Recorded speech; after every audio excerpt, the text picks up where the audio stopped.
किसान यूनियन के संयोजक इस आंदोलन के श्री अजमेर सिंह जी लाखोवाल, श्री राकेश जी टिकैत, श्री बलवान सिंह जी लंबरदार, श्री दीवान चंद जी चौधरी, श्री राजपाल जी शर्मा और अभी अभी जिनका भाषण आप सुन रहे थे श्री युद्धवीर सिंह जी, श्री नरेश सिंह सिरोही, सुश्री चुक्की नजुदा स्वामी कर्नाटक से, शैला मुथु तमिलनाडु से, यहाँ उपस्थित मेरे सभी सम्मानित बहनों एवं भाइयों, कल संभवतः राकेश जी, हमारे युद्धवीर सिंह जी मुझसे मिलना चाहते थे, लेकिन यह जानकारी मुझे आज प्रातःकाल हो पाई और प्रातःकाल जब जानकारी हुई तो मैंने टेलीफोन मिलाकर युद्धवीर सिंह जी से बात किया। मेरी जानकारी में यह नहीं था कि यहां पर कोई धरना चल रहा है, और जो हमारी जानकारी में पहले रहता तो मैं समझता हूं कि जिस दिन धरना किसानों का प्रारंभ हुआ था उसी दिन मैं इस धरना स्थल पर आ गया होता अपना समर्थन देने के लिए। हम कभी यह नहीं देखते हैं किस पार्टी का, किस संगठन का कोई आंदोलन है अथवा कार्यक्रम है। हमारी नजर यदि देखती है तो केवल देखती है जहां पर भी से हिंदुस्तान में किसान बैठा होगा तो यह नहीं देखना चाहिए कि वह कहां है, किस संगठन से जुड़ा है, किस पार्टी से जुड़ा हुआ है। सदैव उस स्थान पर राजनाथ सिंह हाजिर होने की कोशिश करते हैं, और आज मुझे आप सब लोगों के बीच में आने का जो अवसर प्राप्त हुआ है, एक तरफ आप लोगों के बीच मौजूद होकर मुझे खुशी की अनुभूति हो रही है, लेकिन वहीं दूसरी तरफ खुले आसमान के नीचे 3 दिनों से आपको धरना देना पड़ रहा है। यह बेहद तकलीफ की बात है। सच कहा युद्धवीर सिंह जी ने, इतने दिन हो गए, बगल में संसद है, निश्चित रूप से प्रधानमंत्री जी को खुफिया विभाग के द्वारा जानकारी प्राप्त हो चुकी होगी, लेकिन उन्होंने किसी को भेजकर क्या समस्या है, क्या मांग है, यह भी जानने की जहमत नहीं उठाई। लेकिन प्रधानमंत्री जी, आपको इस सच्चाई को समझना चाहिए, जिस दिन से हिंदुस्तान का किसान एकजुट होकर सड़कों पर आ जाएगा तो कोई दुनिया की ताकत उसके हौसले को पस्त नहीं कर सकती। बड़ी से बड़ी ताकतों को घुटना देखने को मजबूर होना पड़ेगा। इस देश की सबसे बड़ी जनसंख्या यदि है तो किसानों की है, सबसे बड़ी जनसंख्या, और किसी एक पेशे में लगे हुए लोगों की शक्ति के बारे में किसी को यदि तुलना करनी है तो मैं कह सकता हूं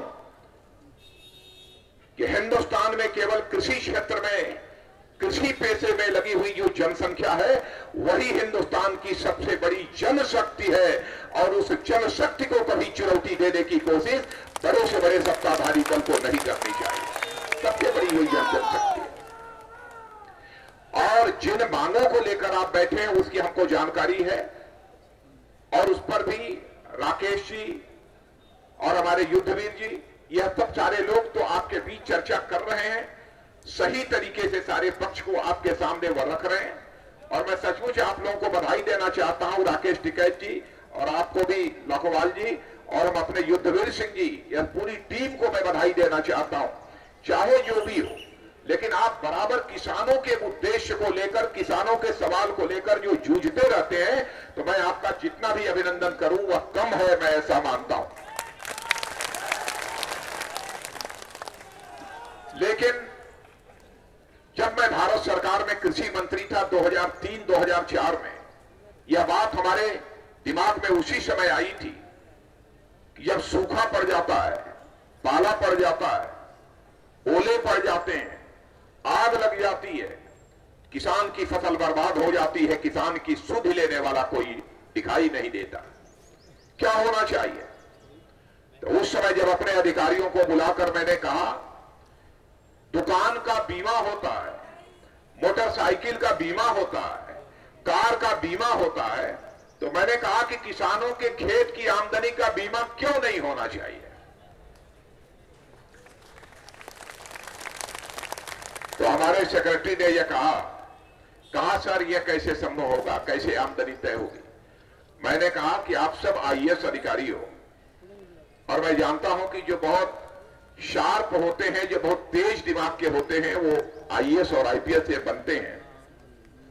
तो यह खोजना आपका काम है, यह तलाशना आपका काम है कैसे किसानों के खेत की आमदनी तय की है। मैं आपको 3 महीने का समय देता हूं और मैंने 3 महीने का समय दिया। मैंने कहा मैं तो केवल इतना जानता हूं कि परमात्मा जब इस धरती पर समस्या पैदा करता है तो वही परमात्मा, वही विधाता समस्या पैदा करने के पहले समाधान भी पैदा कर देता है ताकि बुद्धिमान आदमी उस समाधान की तलाश कर ले। और आप सब बुद्धिमान अधिकारी हो, इसलिए उस समाधान की आप तलाश करो। यह बात मैंने उस समय कही। 3 महीनों में उन लोगों ने समाधान दिया था। और बहनों भाइयों, मथुरा में 2-3 तहसीलों में प्रयोग के स्तर पर मैंने उस समय लागू भी कर दिया था, लेकिन तब तक हमारी सरकार चली गई, उसे लागू नहीं कर पाए। लेकिन राकेश जी, युद्धवीर जी और हमारे लाखोवाल जी, आपको हम विश्वास दिलाते हैं जिस दिन हमारी सरकार आ जाएगी बहनों भाइयों, किसानों के खेत की आमदनी का बीमा हम करके रहेंगे। दुनिया की कोई ताकत हमें रोक नहीं पाएगी, क्योंकि मैं जानता हूं कि जब तक इस हिंदुस्तान का किसान खुशहाल नहीं होगा तब तक यह हिंदुस्तान कभी खुशहाल नहीं हो सकता है। कुछ बड़े बड़े बुद्धिमान लोग कहते हैं कि भारत को हम विश्व की बौद्धिक राजधानी बनाना चाहते हैं, लेकिन मैं कहता हूं भारत के प्रकृति, भारत के स्वभाव को समझने की कोशिश करो। भारत केवल विश्व की बौद्धिक राजधानी बन जाएगा, इसके कारण सभी हाथों को रोजगार नहीं मिल जाएगा, सभी के पेट को भोजन नहीं मिल जाएगा, सभी के जीवन की न्यूनतम आवश्यकताएं नहीं पूरी हो जाएंगी। इसलिए बौद्धिक राजधानी सारी दुनिया की भारत बने, हम इसका स्वागत करते हैं। लेकिन हमसे कोई पूछे तो मैं तो यह कहना चाहूंगा कि भारत जहां विश्व की बौद्धिक राजधानी बननी चाहिए, वहीं पर भारत को बौद्धिक राजधानी के साथ साथ विश्व की कृषि राजधानी भी बननी चाहिए। तभी जाकर भारत का हम जैसा विकास करना चाहते हैं वैसा कर पाएंगे। बहनों भाइयों, ज्यादा मुझे कुछ नहीं कहना है। मैं अपना समर्थन देने के लिए और साथ ही साथ आप सबके प्रति अपनी सद्भावना व्यक्त करने के लिए, अब चूंकि संसद 1 या 2 दिन और चलेगी, उसके बाद संसद की कार्रवाई स्थगित हो जाएगी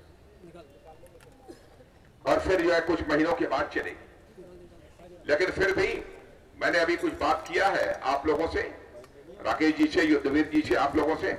मैं 1-2 जो संबंधित लोग हैं उनसे भी मैं बातचीत करने की कोशिश कर रहा हूं।